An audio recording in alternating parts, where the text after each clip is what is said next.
This is the Eye on Annapolis Daily News Brief, keeping you informed about the happenings in Annapolis and the area. Local news, local sports, local events, local opinion, and of course, local weather. The Eye on Annapolis Daily News Brief starts now. Good morning. It is Tuesday, February 19th, 2019. This is John Frenaye, and this is your Eye on Annapolis Daily News Brief. The Anne Arundel County Police Union is about to settle a long-standing disagreement with the county that dates back to the Laura Newman administration. Back then, officials were worried about the rising cost of health care, and the council passed a law that restructured county employee and retiree health benefits program. The police union obviously had a problem with that, took it to court. The circuit court agreed with the county. They appealed it. They took it to the Court of Special Appeals, who sent it back down to circuit court again. It's been mired in circuit court through the Shue administration, and now County Executive Stuart Pittman is negotiating with the union to settle this outside of court. Union President Obie Atkinson said this is Pittman keeping a promise that he had made during the campaign. He did lament that the union has spent more than $400,000 so far in legal fees.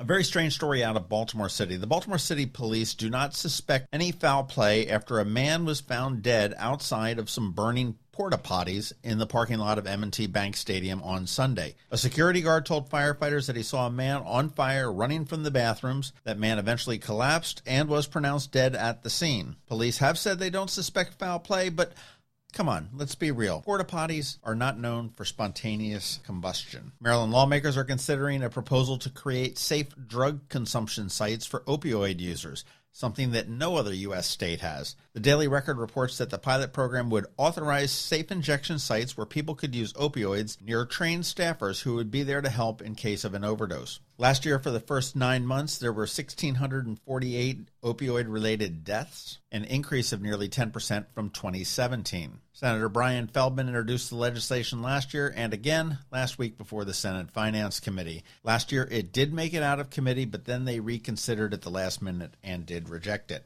The Maryland Judiciary, which is a support organization for all of the courts in Maryland, is changing places in Annapolis. They're not moving out of Annapolis. Well, actually, they're actually in the county right now, but they are moving from an office off of Bestgate Road to the new St. John's property developed off of Harry S. Truman Parkway. Their current space is 104,000 square feet, and the new space will be 133,000 square feet. And a spokesman said that the reason that they're doing it is that they can get all 253 employees in a single building.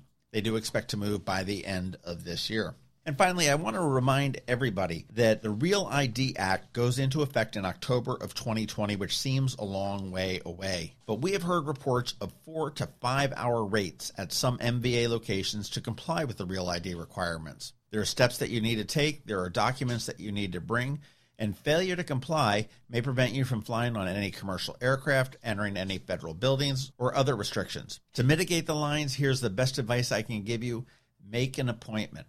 Right now, they're running about 2 months out, so to give you an idea of how delayed they are. And while October 2020 seems like a long way off, consider that there's 4.5 million drivers in Maryland with only 19 locations to handle this transaction, and it cannot be handled by mail, kiosk, or through an independent agent. The documents that you're going to need to prove who you are to get the Real ID compliant identification, you'll need one of these, either a birth certificate, original or a certified copy, or a valid passport.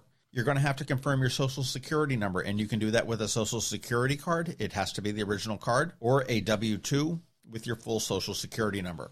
Thirdly, you have to prove your residence, and you need 2 forms of identification to do that. You can use a mortgage statement or a lease, a bank statement, insurance card, a property tax bill, a utility bill, vehicle registration, things like that. What you want to do, your best bet is to go to mva.maryland.gov.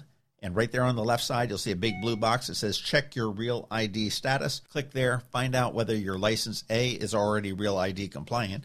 And if it's not, exactly what you need to do, and it will step you through step by step, and you can make your appointment there and do it. But do it now because they are really seeing these backups, and appointments are definitely the way to go. All right, that is about it for the top news today. Please make sure you're checking out eyeonannapolis.net throughout the day because we do update it throughout the day and never know what's coming down the pike. You want to give us a recommendation and a review to your friends and colleagues. And if you're someplace where you can leave a recommendation or a rating, please do that. We would be appreciative of that. On Thursday, make sure you're checking out the Maryland Crabs podcast. We have a great one. We just recorded it yesterday with Connie Del Signor, who's the CEO of the Visit Annapolis in Anne Arundel County, which is our CVB. And it's all about the Airbnb tax that we're looking at. Very interesting discussion there. But right now, we want to hang tight because we have George Young with your local DMV weather, and that's coming up just after this message from the Annapolis Spring Expo. Get your house in order. We all have our wish list for our house, interior, exterior, lawn or garden. Come on out to the Mid-Atlantic Exposition's Annapolis Spring Home and Garden Expo on February 23rd and 24th in Annapolis. Come on out and hear TLC and HGTV's Vern Yip dish the tips on making your home something incredible. Visit dozens of home improvement contractors and suppliers and kick back for seminars about remodeling, common tree problems, staging your home before you sell it, or getting antique appraised. You know, they even have some wine tasting from Cove Point Winery. The Annapolis Spring Home and Garden Expo is Saturday, February 23rd from 10 to 6 and Sunday the 24th from noon to 5 at the Byzantium Center on Riva Road. Admission's only $5, and when you come out, you'll automatically be entered into the She Shed sweepstakes. I'm not going to say that a second time, but you could win a she shed valued at $3,000 from Pine Creek Structures. The Annapolis Spring Home and Garden Expo, February 23rd and 24th at the Byzantium Center. We'll see you there. Going out? You need the most up-to-date local weather. Here's George Young from DMV Weather in Annapolis with today's forecast.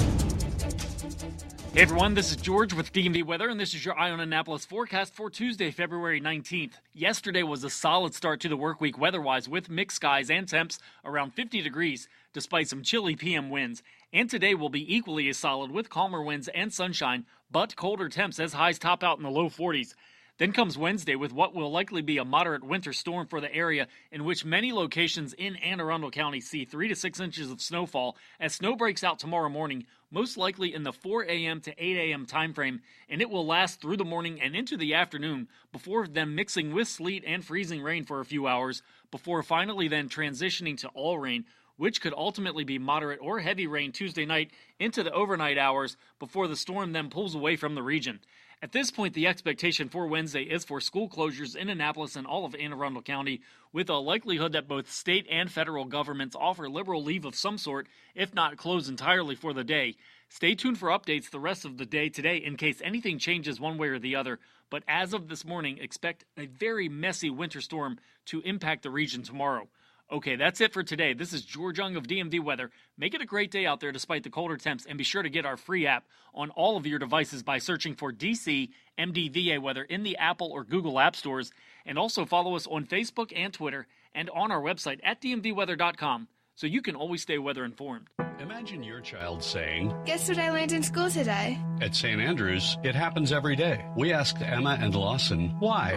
We grow winter greens in our garden to make smoothies. Second graders are the chicken checkers, and our 8th graders take care of our goats. Our classes are the perfect size, which means we get to know each other well, and our teachers know us. Visit St. Andrews Day School's open house Friday, March 8th from 9 to 11 a.m. or call 410-266-0952 for a tour. You've been listening to the Eye on Annapolis Daily News Brief. Tell your friends and colleagues this is the podcast where you can keep up on the latest with what's going on in Annapolis. And also tell them about our website, eyeonannapolis.net, where you can find even more information. This podcast comes to you every Monday through Friday at 7 a.m., keeping you informed with the Eye on Annapolis Daily News Brief. And take a moment to listen to our other podcast, The Maryland Crabs, released every Thursday at noon.